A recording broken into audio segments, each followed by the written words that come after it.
Career o pag-ibig? Pwede ba siyang pagsabayin? Pag-usapan natin to.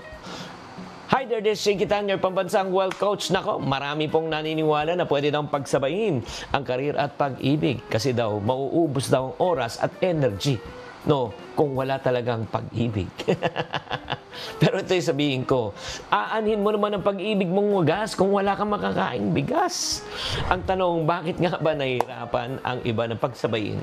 Number one, sa katotohanan, kasi sa sobrang busy mo na sa trabaho, wala ka ng oras para sa love life mo.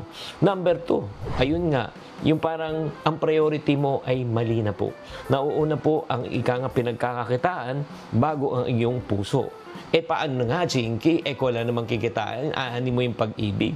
Kaya nga, napakalaga mo. Tinatawag natin balance. Everybody say balance. Paano natin babalansehin ang ating pag-ibig at the same time ang ating trabaho? Number one, kailangan maliwanag ang priority mo. Siyempre, bakit ka ba talaga unang nagtatrabaho? Di ba para sa mahal mo sa buhay? Kung uunahin mo ang trabaho mo bago mo sa mahal sa buhay, magkakaproblema. Pangalawa, mag-set po tayo ng boundaries. Kung work hours, focus sa trabaho. Kung personal time naman, nako, ilayo muna natin ang trabaho. Di ba? Pangatlo, quality time versus quantity time. Ang quality time po, ang ibig sabihin po niyan, hindi lang po masusukat sa haba ng oras yan, kundi gaano ka present at intentional kung kayo ay magkasama. Kaya nga, magkasama kayo ng 8 oras, pero walang ginawa, kundi mag-cellphone ng kasama mo. Pang-apat, suportahan natin ang bawat isa. Dapat ang relasyon, hindi ko po kompetisyon, ang relasyon dapat ay kooperasyon.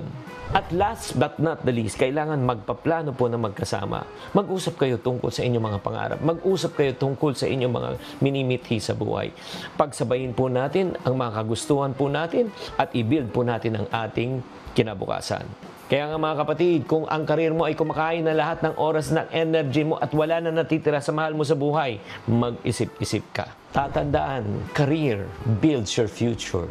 Love gives it meaning. Oh, English yun.